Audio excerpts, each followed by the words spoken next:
بالهدى رمضان والخير أقبل وارتقى الإيمان بالنور أشرق والهدى رمضان والخير أقبل وارتقى الإيمان. Welcome to this episode of Ramadan Reminders. I'm Yusuf Estes, reminding myself and you and all of us about the importance, the beauties, and the blessings of this month, Shahr Ramadan, the month of fasting. But there's so many more things associated with this month, aren't there? Have you considered how beautiful is something called Taraweeh? What is Taraweeh? Often we think of it as a chance to all get together and stand and pray together. But did you know that it's not an obligation for Muslims to do this? You don't have to pray it.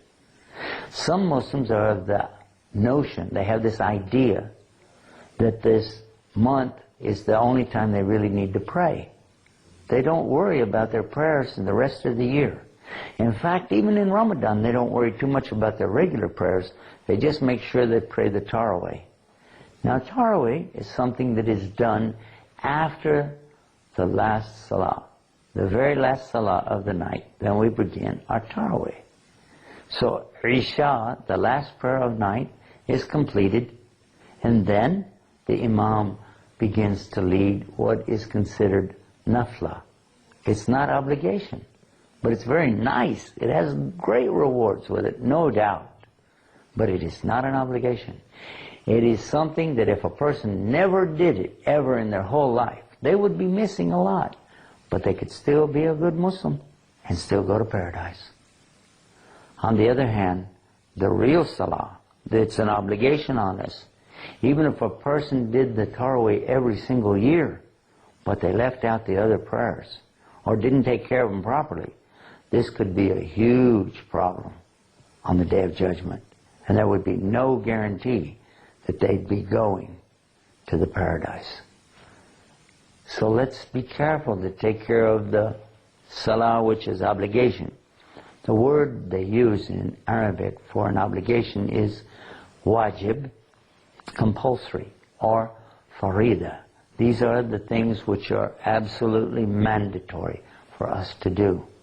The Salah is a fard in Islam. So much so that it's considered one of the 5 main pillars of Islam. After the Shahada, to say I believe there's only one God and I believe Muhammad is his messenger, I have to establish the Salah. That's always mentioned that same way. To establish this beautiful connection between me and my God, to get my prayers answered, but also to fulfill the obligation that I have. Do you know that before the time of Prophet Muhammad, only the prophets were obliged to do this Salah? Other people, if they did it, was good, nice, not a problem, such as the time of Muhammad, peace be upon him, when his followers would like to join him in those prayers that he had to offer.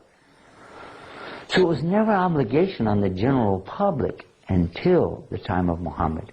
And then something amazing happened.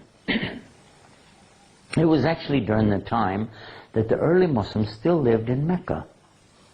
And in one night, Allah caused the Prophet Muhammad, peace be upon him, to go all the way from Mecca to Jerusalem in one night. Not only that, to go all the way up to heaven and back to Jerusalem and then back home, all in one night. We always like to think about Laylatul Qadr, the night of power. That's the month in the month of Ramadan.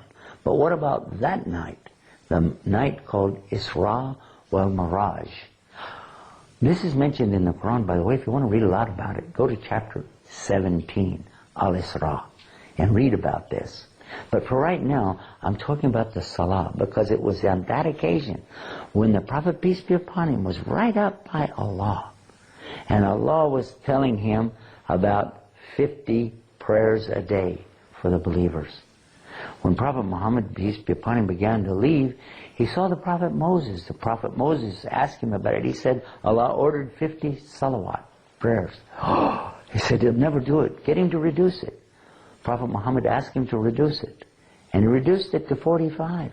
And Moses said, no, go back, get it reduced again and again and again, until it was only 5. Moses said, I had a nation before. They won't even do the 5. Get it reduced. Prophet Muhammad, peace be upon him, said, I can't do that. I can't do that. So he came back and brought this to us. And all the companions were so happy because they wanted this. This is the prayers of the prophets. And you and I can do it as Muslims.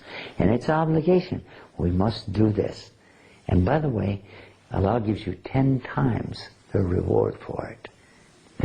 So it still equals 50. Well, that's it. We've run out of time. Remember the website, www.ramadanreminders.com. Till next time, peace. Assalamu alaikum. بالنور أشرق والهدى